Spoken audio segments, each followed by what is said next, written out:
Jubilee का वर्ष हम लोगों के लिए अनुग्रह का वर्ष है, कृपा का वर्ष है। इस विनती उपवास को सोचने वालों ने, विचार करने वालों ने यीशु के साथ यात्रा नाम दिया है। लिख लीजिए ऊपर में, यीशु के साथ यात्रा। ऊपर में, सबसे ऊपर में लिख दीजिए, यीशु के साथ यात्रा।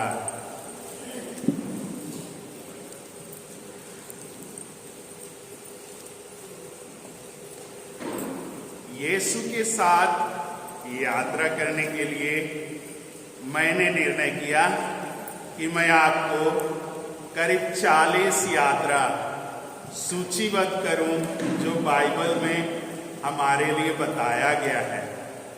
बाइबल में इंगित 40 यात्रा और उससे भी अधिक है। कुछ यात्राओं को मैंने छोड़ दिया है।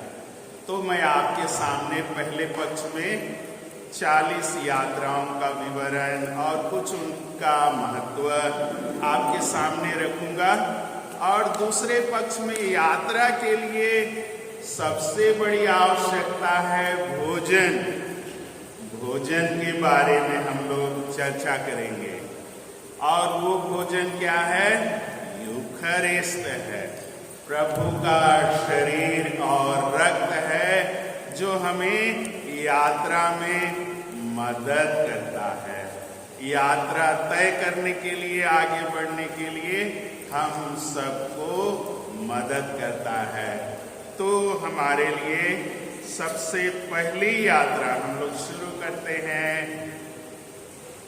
संत लूकास के सुसमाचार अध्याय 1 पद संख्या 26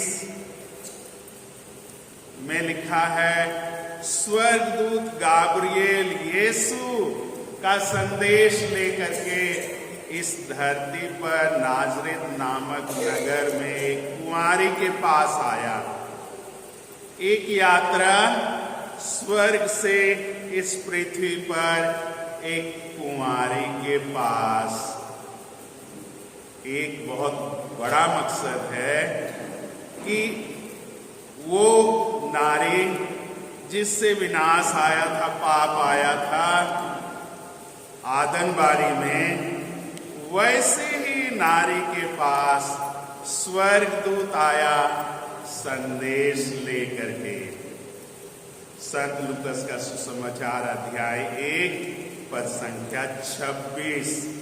गाब्रिएल यीशु के संदेश लेकर कुंवारी मरियम के पास आते हैं। पहला है आदनबारी को फिर से कृपा से भरने के लिए। पहला कारण है आदनबारी को फिर से कृपा से भरने के लिए। जो बारी समाप्त हुआ था, पापमय हुआ था, उस बारी को कृपा से भरने के लिए। इसलिए उसका पहला प्रणाम है, प्रणाम प्रभु की कृपा पात्रे। मतलब वो आदनबारी में अब हम वापस आ गए हैं। प्रणाम प्रभु की कृपा पात्रे। स्वर्गदूत आकर के गाब्रिएल दूत को बोलता है। इससे पता चलता है कि वो श्राप से भरा, पाप से भरा, अभिशाप से भरा वो आदनबारी अब कृपा से भरा है। स्वर्गदूत के मरियम के पास आने के द्वारा स्वर्गदूत गाब्रिएल की यात्रा माता मरियम के पास, ये पहली यात्रा है सुसमाचार में, नए विधान में। दूसरी यात्रा है माता मरियम का एलिजाबेथ से भेंट। संत लूकास का सुसमाचार अध्याय 1 पद संख्या 38। संत लूकास का सुसमाचार अध्याय पद संख्या 38। माता मरियम का उद्देश्य है अपनी कुटुंबनी की मदद करना, परंतु दूसरे तरफ से ये निश्चित है, कंफर्मेशन है कि ये प्रभु की मां है। मदद करना और बदले में एलिजाबेथ की ओर से घोषणा करना कि ये प्रभु की मां है। माता मरियम का एलिजाबेथ से भेंट करने की यात्रा नाजरेत से यहूदिया के पहाड़ी प्रदेश में। नंबर 3, जोसेफ का मरियम के घर यात्रा, और मरियम और जोसेफ दोनों जो गर्भ में है यीशु, उसके साथ जोसेफ के घर की यात्रा। जोसेफ का मरियम के घर यात्रा, और जोसेफ और मरियम दोनों वापस जोसेफ के घर आते हैं। संत मत्ती का सुसमाचार अध्याय 1 पद संख्या 24। संत मत्ती का सुसमाचार अध्याय 1 पद संख्या 24, जिसमें माता मरियम को संत जोसेफ अपने घर लेकर आया और गर्भ में यीशु को भी ले आया। माता मरियम के गर्भ में यीशु को भी लेकर आया। नंबर 4, चौथी यात्रा है, माता मरियम और जोसेफ नाम लिखवाने के लिए बेतलहेम नगर जाते हैं। चौथी यात्रा है यीशु के साथ हमारी कि माता मरियम और जोसेफ बेतलहेम की यात्रा करते हैं। मकसद है नाम लिखवाना, जनगणना में नाम लिखवाना।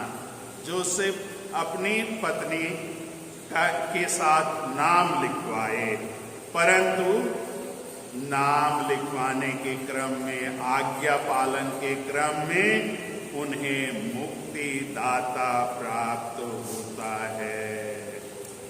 इस यात्रा में मुक्तिदाता उनकी गोद में आ जाता है। इस दुनिया में मुक्तिदाता आ जाता है। 5वीं यात्रा है स्वर्गदूतों का गड़ेरियों के पास। स्वर्गदूतों का गड़ेरियों को संदेश देने की यात्रा, और गड़ेरियों का बेतलहेम के गौशाले तक की यात्रा।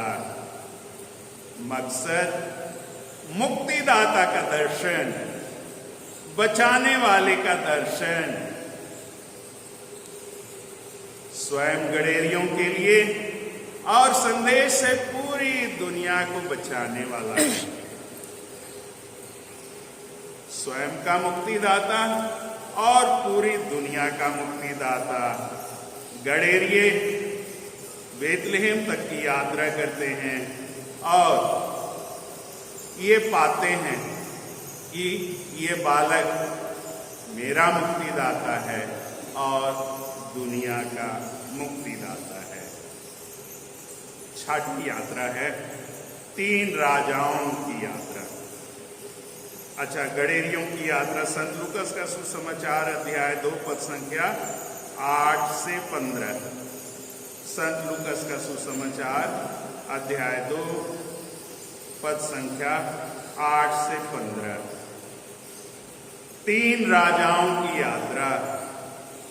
नंबर 6, यात्रा में 3 राजा लोग बालक यीशु के दर्शन के लिए आते हैं। यहूदियों के नवजात राजा कहाँ है? हमने उसका तारा देखा है और उसे दंडवत करने के लिए आए हैं। संत मत्ती का सुसमाचार अध्याय 2 पद संख्या 2। संत मत्ती का सुसमाचार अध्याय 2 पद संख्या 2। 3 राजा आते हैं और घोषित करते हैं कि ये ईश्वर है ये राजा है और ये मनुष्य है। ये ईश्वर है, ये राजा है और ये मनुष्य है। तीन राजाओं के आगमन का उद्देश्य। हम जब इन यात्राओं के बारे में मनन चिंतन कर रहे हैं, हमको इनके साथ चलना है, इनके साथ हमें यात्रा करनी है। इसका बताने का उद्देश्य मेरा यही है कि हम यीशु के साथ यात्रा करें, क्योंकि इस वित्तीय उपवास का उद्देश्य यही है, यीशु के साथ यात्रा। सातवीं यात्रा है मिस्र देश की यात्रा, पवित्र परिवार का मिस्र देश की यात्रा।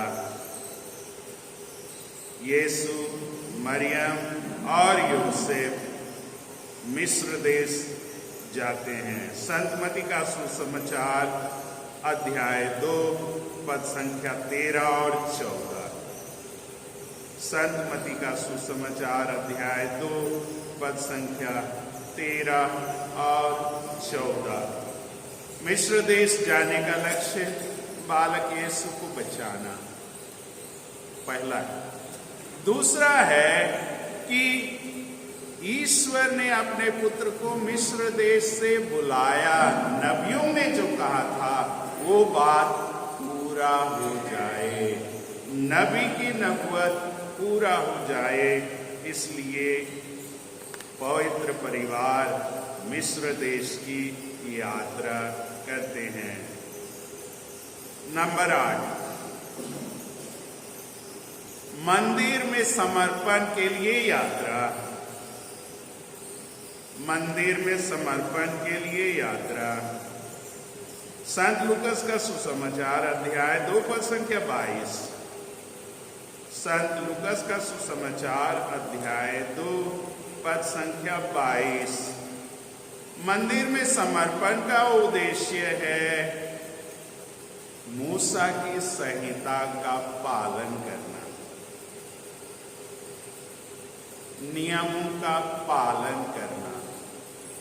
संहिता में जो लिखा है यीशु अक्षर सा पूरा करते हैं, और उसको पूरा करने के लिए यीशु मंदिर में समर्पित किए जाते हैं जोसेफ और मरियम के द्वारा। तो पहला लक्ष्य है मंदिर में समर्पण का, संहिता की रीति पूरी करना। दूसरा लक्ष्य है मम्मी के लिए विशेष दिन है कि अब के बाद वह लोगों के साथ सामाजिक धार्मिक कार्यों में अपना योगदान देगी। माँ का शुद्धिकरण। नवीं यात्रा पास्का पर्व के लिए जब बालक 12 वर्ष का था, उनके माता पिता उसे यरूशलेम ले जाते हैं। पास्का पर्व के लिए यात्रा जब बालक 12 वर्ष का था। संत लूकस का सुसमाचार अध्याय 2 पद संख्या 1 और 2। संत लूकस का सुसमाचार अध्याय 2 1 और 2। पास्का पर्व के लिए वे निकल पड़ते हैं, जेरूसलेम जाते हैं। 10वीं यात्रा यीशु की नाजरेत से लेकर के यरदन नदी तक। नाजरेत से लेकर के यरदन नदी तक 10वीं यात्रा है। यीशु के साथ हम भी चलें नाजरेत से यरदन नदी तक। संत मार्कुस का सुसमाचार अध्याय 1 पद संख्या 9। संत मार्कुस का सुसमाचार अध्याय 1 पद संख्या 9।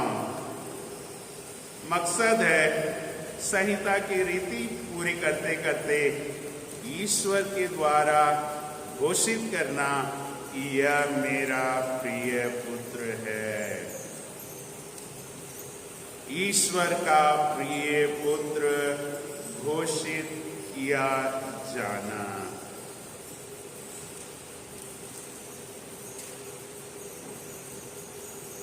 ग्यारहवीं यात्रा है यरदन नदी से निर्जन प्रदेश, 40 दिन और 40 रात प्रार्थना और उपवास करने के लिए। संत मार्कुस का सुसमाचार अध्याय 1 पद संख्या 12। यरदन नदी से निर्जन प्रदेश की यात्रा, 40 दिन 40 रात प्रार्थना करने के लिए। संत मार्कुस का सुसमाचार अध्याय 1 पद संख्या 12। मकसद है ईश्वर के साथ एक हो जाना। यह मेरा प्रिय पुत्र है, इस बात को आत्मसात करना और 40 दिन तक पिता से एक हो जाना, मिल जाना, पहला मकसद। दूसरा मकसद है कि इस दुनिया की परीक्षाओं से, प्रलोभन से जीतना, पाप से विजय होना, अंधकार की शक्ति से विजय होना, शैतान की शक्ति से जीतना।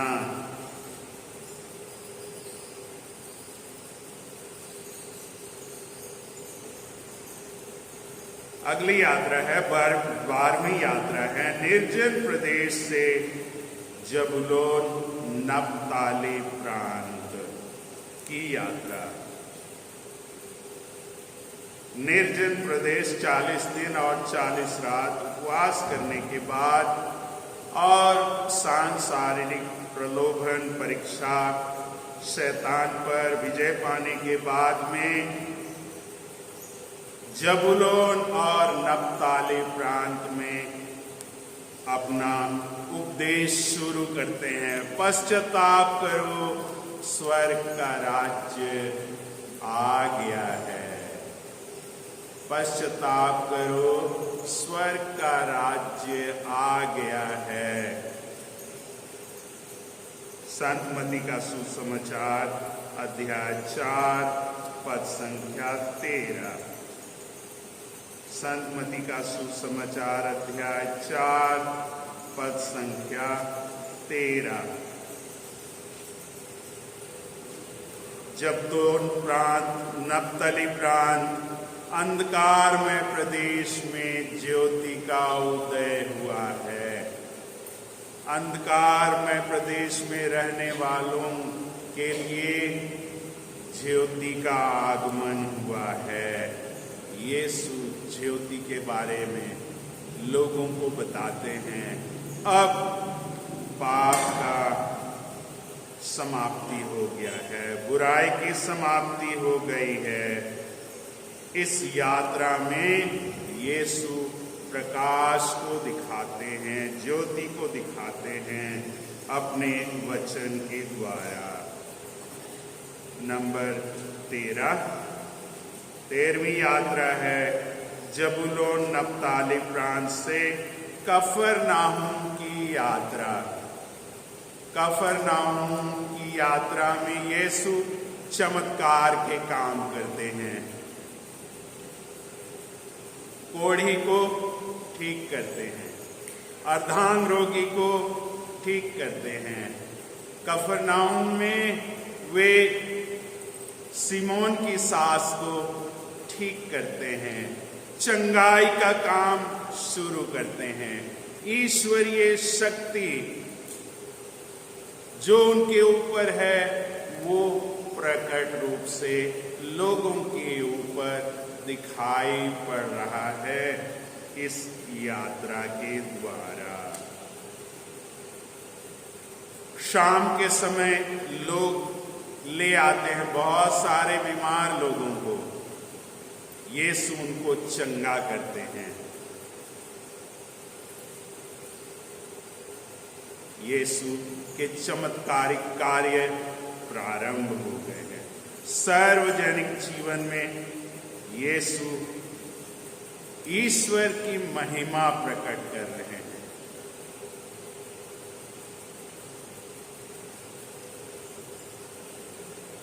अगला है 14वीं यात्रा, बेतसाइदा की यात्रा। बेतसाइदा की यात्रा,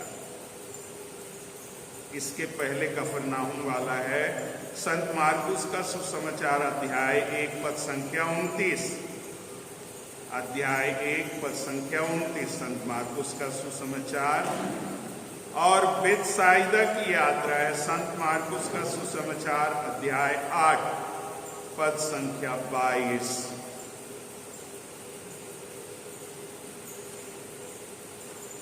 संत मार्कुस का सुसमाचार अध्याय 8 पद संख्या 22, जिसमें 2 अंधों को यीशु चंगा करते हैं।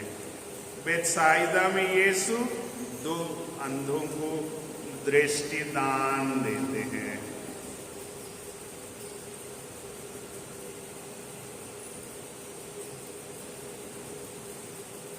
और जक्कियुस को अपने पास बुलाते हैं।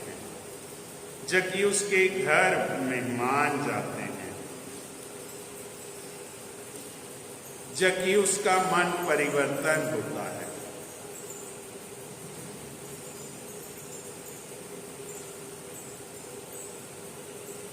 बेतसाइदा से यीशु पुनः गलीलिया आते हैं।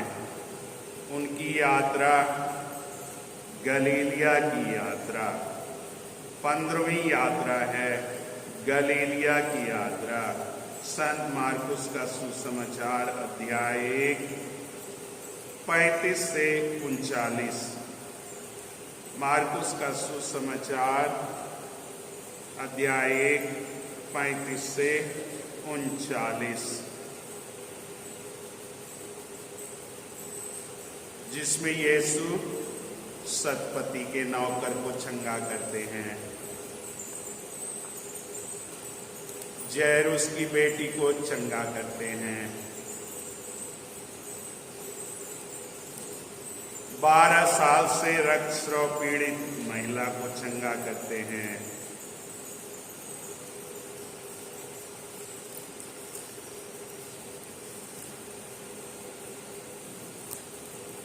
गलीलिया के बाद 16वें नंबर में यहूदिया की यात्रा।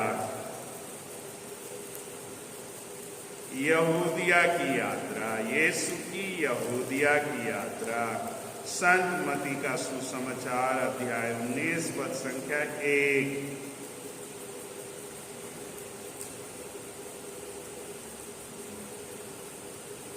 यहूदिया की यात्रा, संत मती का सुसमाचार अध्याय 19 पद संख्या 1। अगला है तीरुस सीदोन की यात्रा। 17वीं यात्रा है तीरुस सीदोन की यात्रा।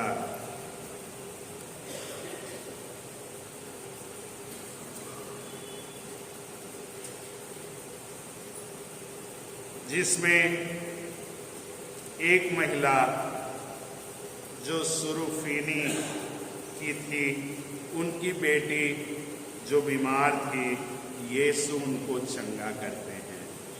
गैर यहूदियों के प्रदेश तीरुस और सीदोन, जहां यीशु गैर यहूदी महिला के ये कहने से कि स्वामी के मेज से गिरा हुआ चूर्ण पिल्ले खाते ही हैं, यीशु कहते हैं मैं यहूदियों के लिए आया हूं। स्त्री कहती है जी हां प्रभु, जी हां, परंतु स्वामी का टेबल से गिरा हुआ चूर्ण कुत्ते खाते ही हैं। आप यहूदियों के लिए आए हैं, परंतु मैं विश्वास करती हूं कि आपके ऊपर विश्वास करने के द्वारा सबको चंगाई का वरदान प्राप्त होगा। 18वीं यात्रा है कैसरिया फिलिपी प्रदेश की यात्रा। कैसरिया फिलिपी प्रदेश की यात्रा संत मत्ती का सुसमाचार अध्याय 16 पद संख्या 13। तीरुस और सिदोन की यात्रा संत मत्ती का सुसमाचार अध्याय 15 पद संख्या 21। इसके पहले वाला तीरुस और सिदोन की यात्रा संत मत्ती का सुसमाचार अध्याय 15 पद संख्या 21। कैसरिया फिलिपी प्रदेश की यात्रा संत मत्ती का सुसमाचार अध्याय 16 पद संख्या 13, जिसमें यीशु अपने बारे में लोगों की क्या धारणा है पूछते हैं कि लोग मेरे बारे में क्या कहते हैं, और प्रेरित जवाब देते हैं कि एलियस हैं, आप यिर्मयाह हैं, नबियों में से कोई है, यूहन्ना बपतिस्ता है, ऐसा लोग कहते हैं, परंतु तुम क्या कहते हो? प्रेरितों का विश्वास को निश्चित करना चाहते हैं, और सबके नाम से पेतरुस जवाब देते हैं, आप ईश्वर के मसीह हैं। और इसी विश्वास के आधार पर यीशु प्रतिज्ञा करते हैं कि पेतरुस अर्थात इस चट्टान पर मैं अपनी कलीसिया बनाऊंगा। यीशु पहली बार कलीसिया की स्थापना का संकेत देते हैं कि पेतरुस रूपी चट्टान पर यीशु अपनी कलीसिया बनाएंगे कैसरिया फिलिपी प्रदेश में। 19वां यात्रा है समारिया गांव की यात्रा। संत जोहन का सुसमाचार अध्याय 4 पद संख्या 3। संत जोहन का सुसमाचार अध्याय 4 पद संख्या 3 और 5, 3 से 5, जिसमें यीशु समारी गांव के कुएं के पास दोपहर के समय पहुंचते हैं और समारी स्त्री से भेंट होती है पानी भरने के क्रम में। वो औरत, समारी औरत पानी की प्यासी है और यीशु उस स्त्री के प्यासे हैं, क्योंकि वो इस दुनिया से खुश नहीं है, इस दुनिया से दुखी है, इस दुनिया के लोगों से निराश है, हताश है। पुरुषों के साथ वो समय बिता चुकी है, गांव के लोगों से परेशान है, इसलिए वो जिस समय लोग आते हैं उस समय नहीं, लेकिन जिस समय लोग नहीं हैं उस समय आती है। और उसके इस हरकत को देखकर यीशु उनसे बातें करते हैं। फल क्या होता है? वो पानी की प्यास भूलकर भाग कर जाती है और गांव के सब लोगों को लेकर आती है, जिनसे वो परेशान थी, जिनसे वो बचना चाहती थी, जाती है उनके पास, उनको लेकर के आती है और कहती है, देखिए कहीं यही तो मसीह नहीं है। पहला मिशनरी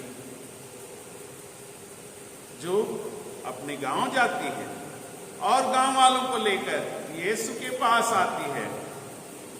समारी लोग गैर यहूदी गिने जाते हैं और ये औरत अपने पूरे गांव वालों को लेकर के आती है। अंत में गांव के लोग क्या कहते हैं उस स्त्री को? नारी, तुम्हारे कहने से नहीं, हमने स्वयं देखा और सुन लिया है कि यही संसार के मुक्तिदाता हैं। समारी गांव के समारिया की यात्रा का ये परिणाम कि यीशु संसार के मुक्तिदाता दाता है। संत जोहन का सुसमाचार अध्याय 4 पद संख्या 3 और 5। 20वीं यात्रा है टबोर पहाड़ की यात्रा, जहां यीशु का पर्वत पर रूपांतरण होता है। संत मत्ती का सुसमाचार अध्याय 17 पद संख्या 1। टबोर पर्वत पर जहां यीशु का रूपांतरण होता है। संत मत्ती का सुसमाचार अध्याय 17 पद संख्या 1। ये तीनों सुसमाचार में भी मिलेंगे। इस यात्रा का मकसद है स्वर्गीय झलक दिखलाना, यीशु का स्वर्गीय झलक दिखलाना, वास्तविक रूप दिखलाना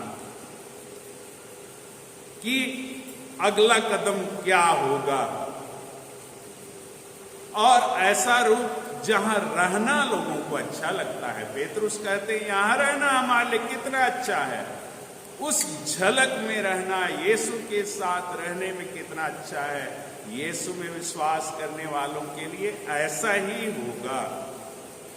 पहला, यीशु का दिव्य झलक, और वहां रहने वालों के लिए, उसके साथ रहने वालों के लिए ऐसे ही एक दिव्य झलक की अनुभूति इस जीवन में और इस जीवन के बाद विश्वास के द्वारा हमें प्राप्त होगा। 21वीं यात्रा है समुद्र की यात्रा। 3 विवरण हम लोग सुनते हैं समुद्र में यीशु की यात्रा का। एक विवरण में हम पाते हैं कि पेतरुस कहता है, हे प्रभु यदि आप ही हैं तो मुझे समुद्र पर चलने की आज्ञा दीजिए। ये एक यात्रा है। दूसरी यात्रा है कि यीशु दुबाल में तकिया लगाए सो रहे हैं। और तीसरी यात्रा है कि यीशु आ रहे हैं और उन लोग प्रेत समझ रहे हैं, यीशु को प्रेत समझ रहे हैं। यीशु कहते हैं ढाढ़स रखो, डरो मत, मैं ही हूं। तो ये 3 यात्रा हम लोग समुद्र में यीशु का पाते हैं और प्रेरित लोग उनके साथ हैं। और विश्वास की यात्रा में हम भी उनके साथ हैं, जिसमें हम देखते हैं कि यीशु को प्रकृति पर भी अधिकार है।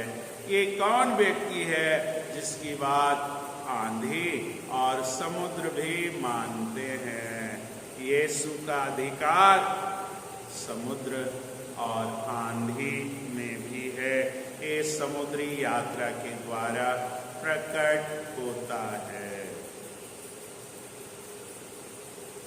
जैरुस के घर की यात्रा 22वीं यात्रा है। जैरुस के घर की यात्रा,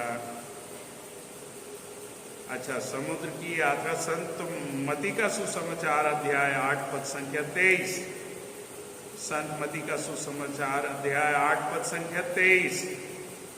जैरुस की यात्रा संत मत्ती का सुसमाचार अध्याय 9, 18 और 19। जैरुस के घर की यात्रा संत मत्ती का सुसमाचार 9, 18 और 19। 9 दूना 18, 19। यीशु ये प्रकट करते हैं कि मृत्यु पर मेरा अधिकार है। पाप के द्वारा मृत्यु आई और यीशु का मृत्यु के ऊपर अधिकार है, मतलब पाप पर भी अधिकार है। जैरुस की बेटी को जीवित करने के द्वारा यीशु दिखाते हैं कि यीशु मृत्यु पर भी विजय हैं। 23वां यरीको की यात्रा।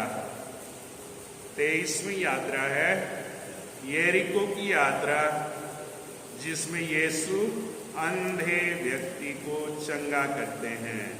बार्टिमेउस नामक अंधे व्यक्ति को संत मत्ती का सुसमाचार अध्याय 20 पद संख्या 29। संत मती का सुसमाचार अध्याय 20 पद संख्या 29।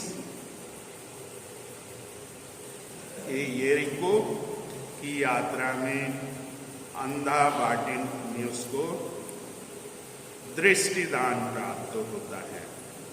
24वीं यात्रा में हम लोग यरूशलेम की यात्रा, गलीलिया से लेकर के पूरे चंगाई का काम करते हुए, उपदेश देते हुए, लोगों से मिलते हुए यरूशलेम जाने की यात्रा।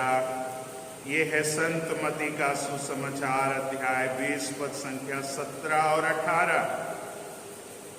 संत मती का सुसमाचार अध्याय 20 पद संख्या 17 और 18। यीशु घूमते हुए यरूशलेम की ओर जा रहे हैं। 25वीं यात्रा है यरूशलेम प्रवेश, जिसे हम खजूर रविवार के दिन मनाते हैं। यरूशलेम प्रवेश की यात्रा संत मती का सुसमाचार अध्याय 20 10 से 14।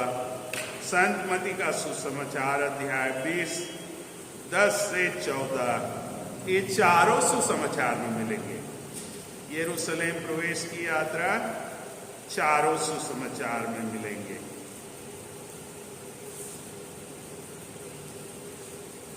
लोग आशा करते हैं कि अब प्रतिज्ञात मुक्तिदाता आ रहा है, राजनीतिक मुक्तिदाता आ रहा है, इसलिए गर्मजोशी के साथ यरूशलेम के निवासी स्वागत करते हैं। बच्चे भी स्वागत करते हैं, नबी के रूप में और राजा के रूप में। यीशु जोरदार यरूशलेम प्रवेश करते हैं। 26वीं यात्रा यरूशलेम से बिथानिया की यात्रा। यरूशलेम से बिथानिया की यात्रा 3 यात्रा है। एक यात्रा में यीशु लाजरुस के घर में बात करते हुए, जिसमें मरियम उनके चरणों में बैठी हुई है और मार्था बहुत व्यस्त है। ये पहली यात्रा है। दूसरी यात्रा में लाजरुस मर गए हैं और फिर उनको चंगा करने के लिए यीशु जाते हैं। ये दूसरी यात्रा है। तीसरी यात्रा में यीशु के लिए भोजन का प्रबंध किया जाता है, एक भोज का प्रबंध किया जाता है। धन्यवाद देने के लिए हो सकता है यीशु का स्वागत के लिए, और उसमें बहुत सारे अन्य लोग भी आए हुए हैं। और इसके वापसी में यीशु अंजीर खोजने के लिए जाते हैं। अंजीर के पेड़ में अंजीर खोजने के लिए जाते हैं। ऐसा नहीं है कि यीशु अंजीर के मौसम को नहीं जानते हैं, तो भी वो अंजीर खोजने के लिए गए हैं। यीशु जानते हैं अच्छी तरह से अंजीर का मौसम कब फलता है, उन्हें पता है। परंतु यीशु अंजीर के पेड़ के रूप में हर एक व्यक्ति के पास फल खोजने के लिए आते हैं। हर एक व्यक्ति के पास फल खोजने के लिए आते हैं। आगे जाएंगे तो यरूशलेम में क्या फल मिलेगा? लोग बाजार बनाए हुए हैं, मंदिर में बाजार बनाए हुए हैं। फल नहीं है, मंदिर का फल नहीं है, लोगों में बाजार का फल है, व्यवसाय का फल है। यीशु संकेत दे रहे हैं कि अंजीर का पेड़ में फल का नहीं होना वो मौसम का हो सकता है। एक सुसमाचार में कहा जाता है कि वो अंजीर का मौसम नहीं था, परंतु मनुष्य के लिए सभी समय फल उत्पन्न करने का मौसम है। हमको और आपको सभी समय फल उत्पन्न करना है। हमारे लिए कोई मौसम नहीं है। पेड़ के लिए मौसम है, परंतु यरूशलेम के मंदिर के लिए कोई मौसम नहीं है। सभी दिन वो आराधना का घर होगा, प्रार्थना का घर होगा। और हम जो ईश्वर के मंदिर हैं, हमारे अंदर में भी सभी दिन प्रार्थना होगा और आराधना होगा। यही तो फल करना है। बेथानिया से यरूशलेम की यात्रा में यीशु यही शिक्षा देते हैं कि अंजीर के पेड़ में फल नहीं मिला, अगले कदम में यरूशलेम में भी फल नहीं मिला, और हमारे पास आ रहा है तो हमारे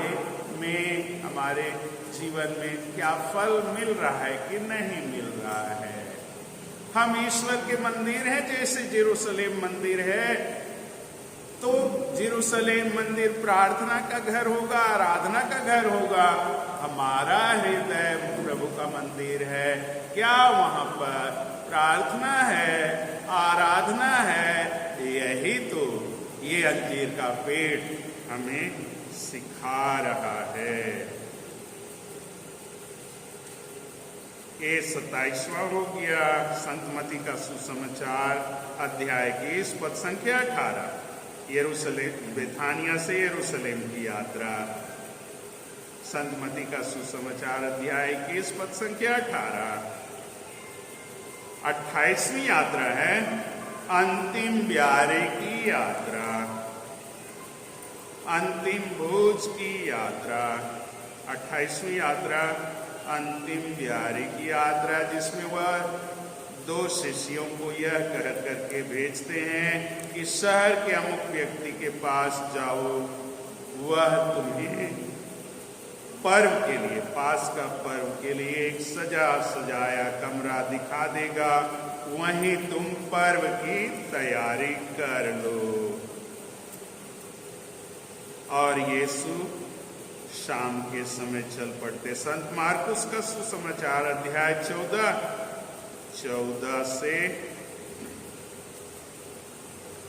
आगे, 14 से 17 तक।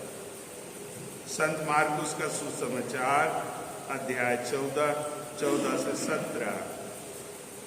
अंतिम ब्यारे में हम जानते हैं, अगले क्रम में हम लोग यूखरिस्ट के बारे में, यीशु अपने आप को हमारे लिए हमेशा हमेशा के लिए दे देते हैं। इस अंतिम ब्यारे में उसके बारे में हम लोग मनन चिंतन करेंगे।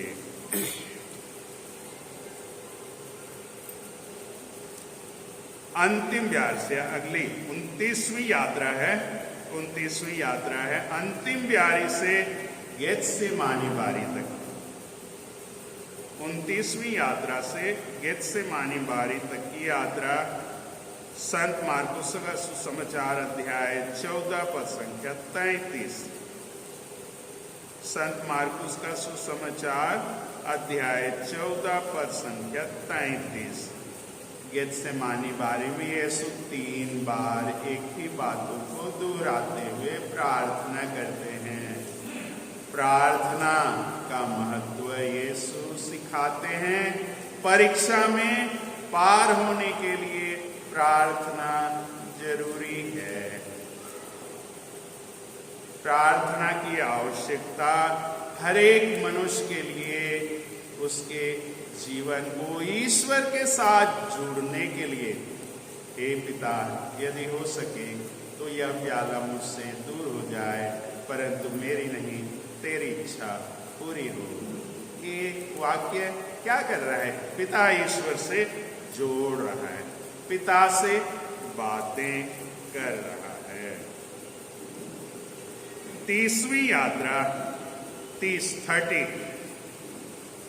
गेत्सेमानी बारी से अन्नस के घर की यात्रा। संत जोहन का सुसमाचार अध्याय 18 पद संख्या 13 से 24। संत जोहन का सुसमाचार अध्याय 18 पद संख्याएं 13 से 24। छानबीन होता है। यीशु गुनाहगार के रूप में प्रस्तुत किए जाते हैं अन्नस के सामने, परंतु अन्नस कोई दोष नहीं पाता है। इसलिए अन्नस भेज देते हैं हेरोद के पास। तो अगली यात्रा है 31वीं यात्रा 31, अन्नस के घर से हेरोद के घर की यात्रा। लूकस का सुसमाचार अध्याय 23 पद संख्या 6-7। लूकस का सुसमाचार अध्याय 23 पद संख्या 6-7। अन्नस के घर से हेरोद के घर तक की यात्रा, जिसमें यीशु को बदनाम किया जाता है, यीशु की हंसी उड़ाई जाती है।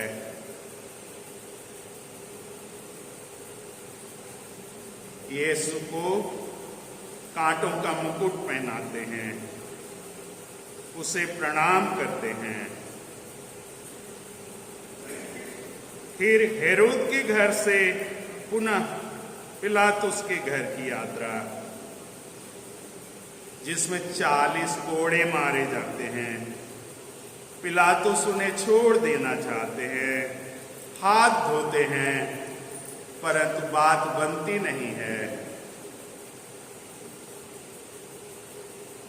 पिलातुस, हेरोद, अन्नस कोई भी दोष नहीं पाते, कोई भी दोष।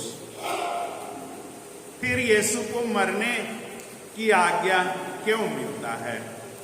अगर ये सब नहीं होता तो किसी को भी, अगर ये नहीं मिल रहा है, दोष नहीं मिल रहा है, गुनाहगार होना चाहिए, सजा भोगने के लिए गुनाहगार होना चाहिए, दंडित होना चाहिए, दंड के योग्य होना चाहिए, परंतु दंड नहीं मिल रहा है।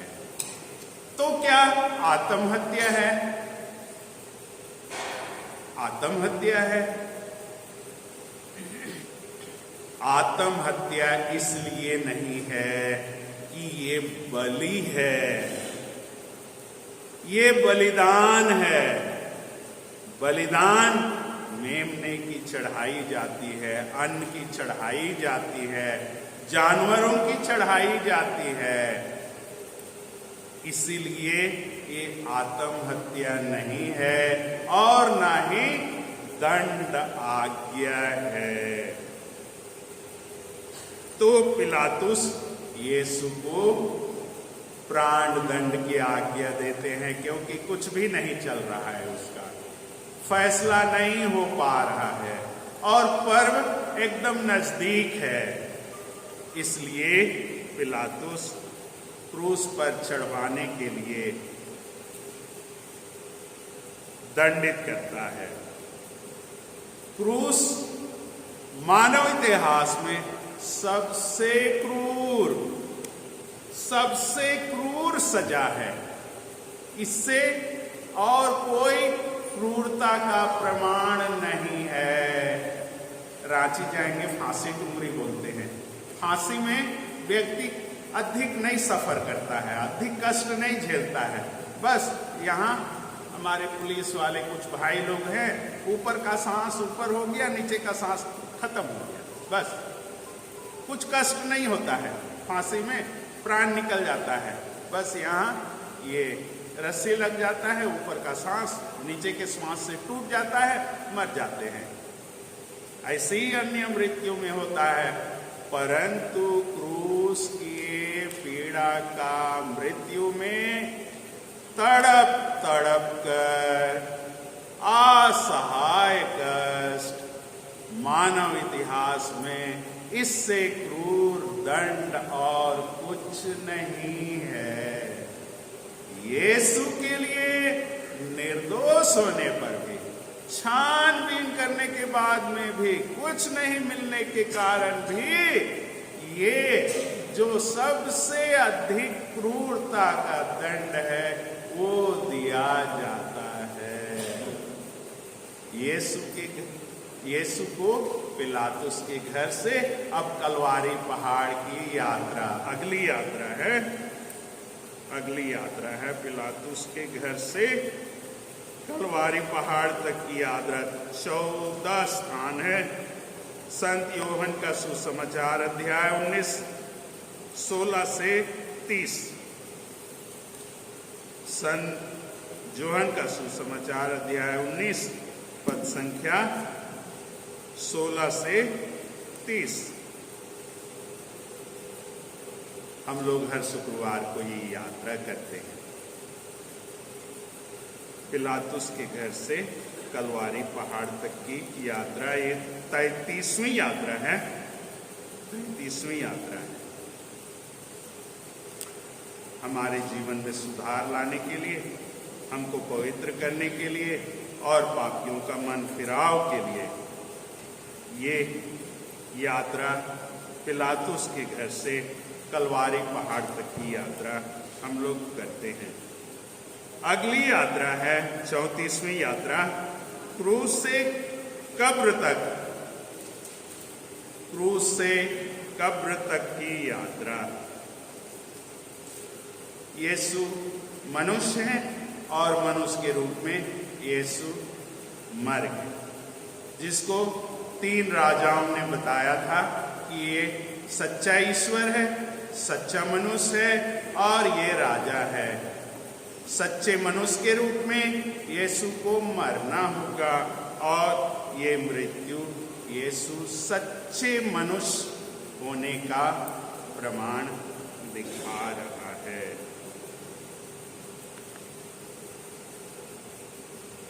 अगला 35वीं यात्रा, कब्र से लिम्बुस तक।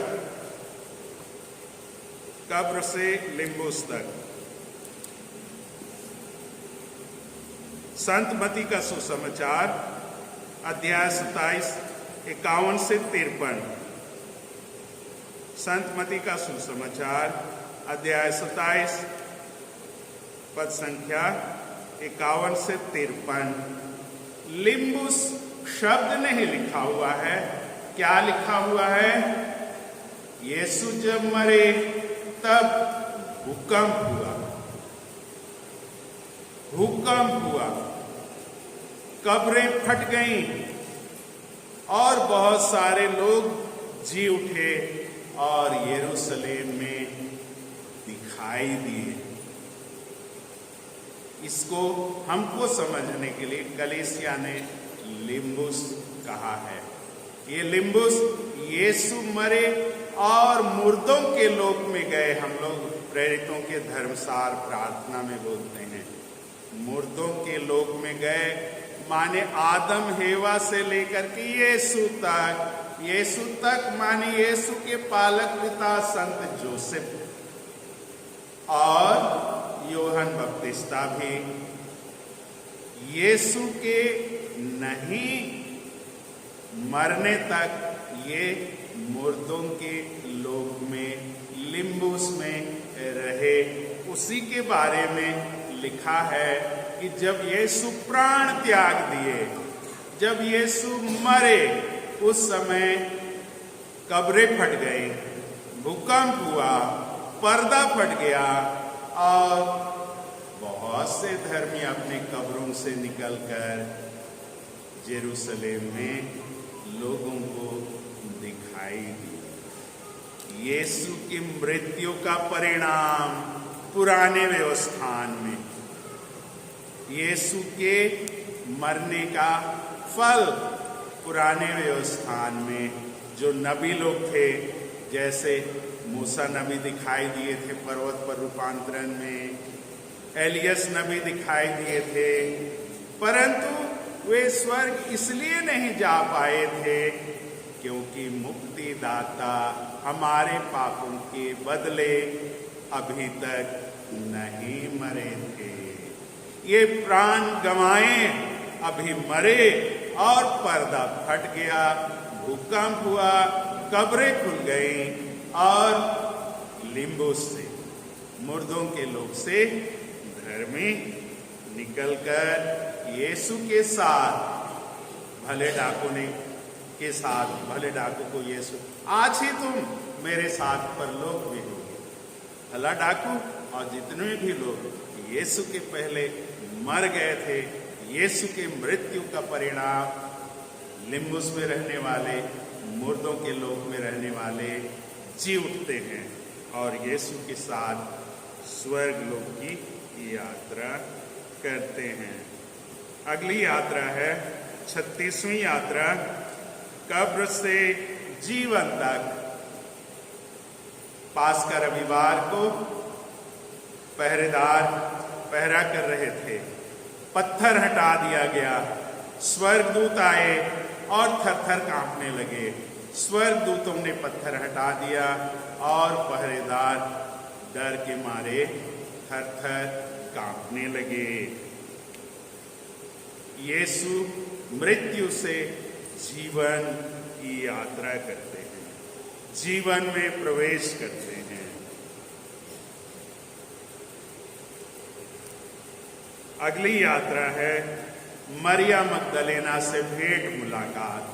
यीशु की यात्रा मरियम मगदलेना से भेंट करने की यात्रा। मरियम मगदलेना पहचान नहीं पाती है, माली समझती है, कहती है यदि आपने उन्हें कहीं रखा है तो मुझे बता दीजिए, मैं उन्हें उठा कर ले जाऊंगी। यीशु कहते हैं मरियम, और नाम पुकारने से वो उसे पहचान जाती है। यीशु पुनर्जीवित हुए, मृत्यु से यीशु जी उठे। अगली यात्रा है अंतिम ब्यारी में प्रेरितों को दर्शन देना। 38वीं यात्रा है प्रेरितों को दर्शन देना, कब्र से ले जाकर के अंतिम ब्यारी में, ब्यारी की कोठरी में प्रेरितों को दर्शन देना। संत योहन का सुसमाचार अध्याय 20 19 से 23, इसके पहले वाला मरियम मगदलेना का। संत योहन का सुसमाचार 28 16 से 18, योहन का सुसमाचार अध्याय 28 16 से 18। प्रेरितों का दर्शन अध्याय 20 19 से 23, संत योहन का सुसमाचार अध्याय 20 19 से 23। 39वीं यात्रा है एमाउस की यात्रा। एमाउस की यात्रा, दो चेले लोग पास्का पर्व के दिन ही एमाउस नामक गांव जा रहे हैं। यीशु उनके साथ यात्रा कर रहे हैं, उनके मुख मलिन हैं, वे खुश नहीं हैं। लेकिन जैसे जैसे ये यात्रा आगे बढ़ते जाता है, उनके चेहरे दमकने लगते हैं, उनके चेहरे खिलने लगते हैं, उनको समझ में आने लगता है और चरम सीमा पहुंचता है जब यीशु उनके लिए रोटी तोड़ते हैं। उनकी आंखें यीशु को पहचान लेती हैं। हम यात्रा कर रहे हैं, यीशु के साथ हम यात्रा कर रहे हैं। वो दो चेलों के साथ यीशु यात्रा कर रहे थे। दो चेले पहचान नहीं पाए जब तक यीशु रोटी नहीं तोड़े। हम भी यीशु के साथ यात्रा कर रहे हैं और यीशु को रोटी तोड़ने की आवश्यकता है। हमारे लिए प्रतिदिन यीशु को रोटी तोड़ने की आवश्यकता है, जिसे हम यूखरिस्त बोलते हैं, जिसको हम पवित्र मिस्सा पूजा बोलते हैं। प्रतिदिन प्रति रविवार को समय समय पर हम लोग इस रोटी के रूप में यीशु को ग्रहण करते हैं। अंतिम यात्रा मेरी सूची में 40वीं यात्रा है, स्वर्ग की यात्रा।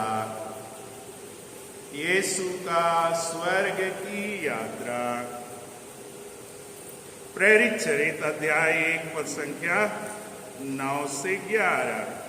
प्रेरित चरित अध्याय 1 9 से 11। प्रेरित चरित अध्याय 1 9 से 11।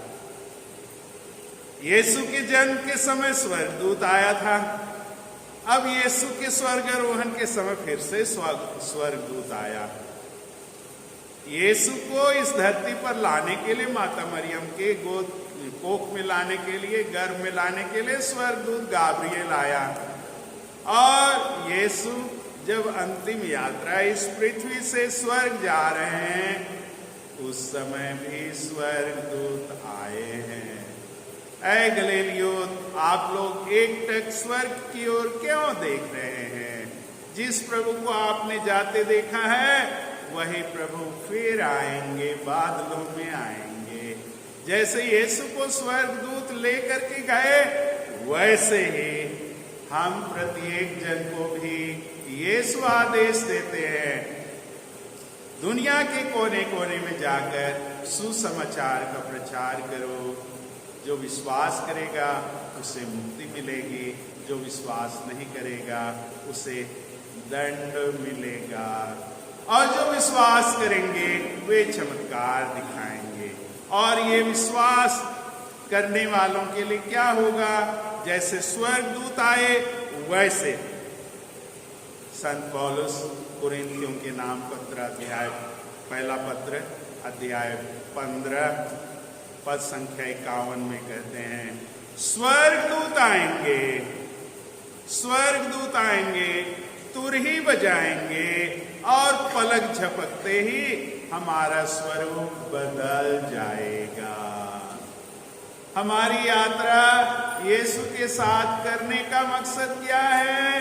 कि जैसे यीशु स्वर्ग में आरोहित कर लिए गए, वैसे आप भी स्वर्ग में आरोहित कर लिए जाएंगे।